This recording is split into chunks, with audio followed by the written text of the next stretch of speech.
नमस्ते दोस्तों, मेरा नाम ब्रजेश है। मैं भारत का सामाजिक व्यक्ति और एक भारत का नागरिक होकर मैंने उचित समझा कि मैं आप लोगों के साथ में अपनी बात को शेयर करूं।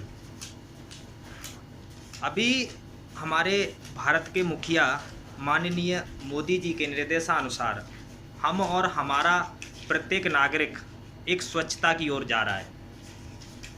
दोस्तों, ज़रूरी नहीं होता कि हर एक होशियार व्यक्ति एक अच्छा निर्णय ले पाए। मैं शासनादेश से प्रार्थना करते हुए कहना चाहूँगा कि अभी जितने भी आपने फैसले लिए वो हमारे हित में नहीं, कहीं न कहीं भारत सरकार के हित में लिए गए। साथ ही साथ अभी इस समय की कठिन घड़ी को ध्यान में रखते हुए मुझे एक शेर याद आया। हे खुदा, हे खुदा, आज तू ये फैसला कर दे, जो दिन हमारे थे वही दिन हमारे कर दे, जो दिन हमारे थे वही दिन हमारे कर दे। अगर तू नहीं चाहता कि वो दिन हमारे रहें तो ख़त्म कर ये ज़िंदगी और हमें फना कर दे। दोस्तों, अभी जितने भी निर्णय आए उसमें मैंने एक चीज़ पाया कि जैसे आप लोगों ने सुना होगा कि जो व्यक्ति प्राइवेट जॉब करता है उसको पूरा सैलरी प्राप्त होगा, जो व्यक्ति किराए पर रहता है उसको किराया नहीं देना पड़ेगा। लेकिन जो व्यक्ति प्राइवेट जॉब करता है तो कहीं ना कहीं एक फैक्ट्री इंडस्ट्री में काम करता है, और फैक्ट्री इंडस्ट्री का जो ऑनर है, जो मालिक है, जब उस व्यक्ति का प्रोडक्शन नहीं होगा तो आउटपुट नहीं होगा। जब आउटपुट नहीं होगा तो क्या उसकी इनकम होगी? जब इनकम नहीं होगी तो क्या वो हर अपने एम्प्लॉय को सैलरी दे पाएगा? मुझे तो नहीं लगता। लेकिन समझना ये भी पड़ेगा कि जो व्यक्ति किराए पर रह रहा है, भारत सरकार ने बोला कि आपको किराया नहीं देना है, लेकिन मेरा कहीं ना कहीं ये भी मानना है कि 1 से 2% इस भारत के अंदर वो व्यक्ति, वो परिवार भी रहते हैं जिनका खर्चा सिर्फ किराया आने से चलता है। दोस्तों, जो व्यक्ति कहीं ना कहीं किराए पर रह रहा है, कहीं ना कहीं इलेक्ट्रिसिटी खर्च करता होगा, बिजली खर्च करता होगा, और आपने ऐसा सुना कि भारत सरकार ने ऐसा बोला कि नहीं, आपको किराया भी नहीं देना और बिजली का बिल भी नहीं देना। क्योंकि साहब, बिजली का बिल तो, बिजली के बिल का शेयर तो भारत सरकार को जाता है ना। तो क्या ये फैसला ज़रूरी नहीं था कि आपको बिजली का बिल भी नहीं देना? अभी हाल में मैं अगर आगरा की बात करूं तो आगरा में टोरेंट पावर प्राइवेट एक कंपनी है जो प्राइवेट तौर पर सर्विस प्रोवाइड करती है। दोस्तों, मैं अभी हाल में एक चीज़ देख रहा था कि अभी उसके जितने भी बिल आ रहे हैं वो 3 महीने के अनुमानित गणित से आ रहे हैं, अनुमानित तरीके से आ रहे हैं। अब आप सोचो कि जिस व्यक्ति ने 3 महीने के राउंड फिगर में 2000 रुपये बिजली एक्सपेंसेज करी, तो उसको अभी लॉकडाउन के समय भी 2000 रुपये का बिजली का भुगतान करना ही पड़ेगा। तो कहीं ना कहीं उसका शेयर भी एक किराएदार को जाता है। जब एक किराएदार को जाता है तो उसको तो पे करना ही पड़ेगा। अब कुछ ऐसे भी परिवार हैं कि ये लॉकडाउन की समस्या को देखते हुए वो लोग शहर में ना रह कर के अपने गांव चले गए। किराया तो देना नहीं, उनको क्लियर है कि किराया तो देना ही नहीं, तो वो गांव चले गए।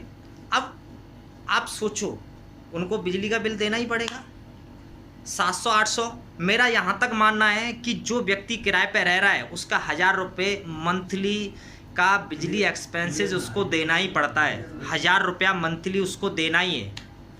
अब दोस्तों, अभी मेरा वीडियो कट हो गया था तो मैंने दूसरे पार्ट में इसको स्टार्ट किया। मैं ये कहना चाहता हूँ भारत सरकार को, क्या ये निर्णय नहीं लेना चाहिए था कि आपको किराया नहीं देना और किराए के साथ साथ में आपको इलेक्ट्रिसिटी का एक्सपेंसेस भी नहीं देना? अभी हाल में अभी मैंने देखा कि शराब की दुकानें खुल गई हैं, स्टार्ट हो गई हैं। अभी हाल में एक वीडियो वायरल हुआ था कि एक पति, उसके घर में 200-300 रुपये जो भी था उसको निकाल के लेके गया और जाके शराब की दुकान पे गया और जो वहाँ जा कर के शराब खरीदा और उसने उसको पी लिया। उसके बाद में घर में आकर के उसने मारपीट करना शुरू कर दिया। दोस्तों एक चीज़ समझ में नहीं आ रही कि जब उस व्यक्ति ने मारपीट करना शुरू कर दिया, क्या ये परिवार की मुसीबत नहीं है? क्या ये परिवार की प्रॉब्लम समस्या नहीं है? आप सोचो, जिस व्यक्ति के घर में 1000 रुपये रखा हुआ है, ये सोच के, एक पत्नी ने 1000 रुपये ये सोच के बचाया हुआ है कि लॉकडाउन हो सकता है आगे बढ़ जाए तो उसको कहीं ना कहीं अपने घर के एक्सपेंसेज में यूज कर लिया जाएगा। अब सोचने वाली बात है कि वो व्यक्ति गया 300 रुपये लेके गया और उसको ख़त्म करके घर पे आ गया और घर पे आकर के मारपीट स्टार्ट कर दिया। तो क्या ये निर्णय जो लिया कि शराब की दुकानें खुलेंगी, तो क्या ये निर्णय सही था?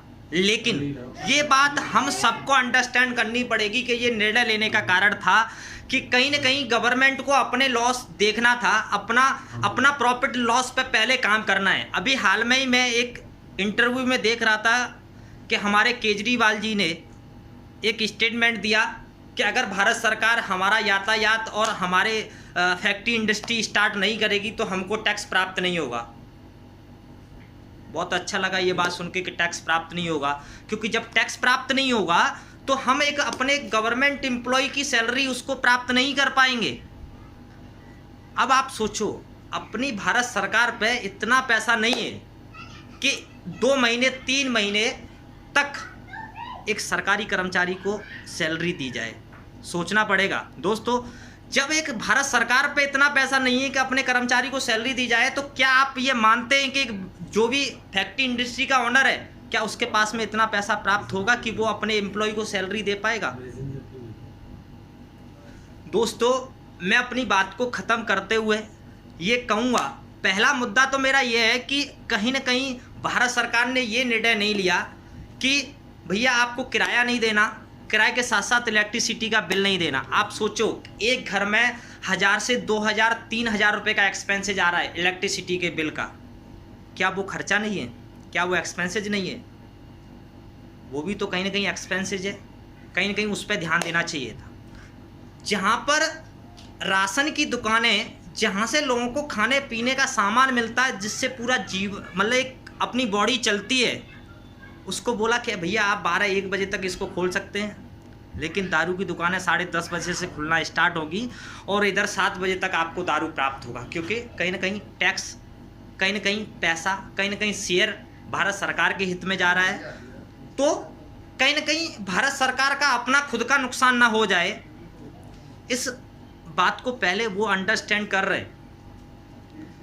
दोस्तों आप समझो, मेरा मुद्दा तो ये है कि अभी मैंने तो कई बार ऐसा सुना कि गुजरात में दारू आप खड़े होकर नहीं पी सकते, बहुत सारे ऐसे नियम हैं।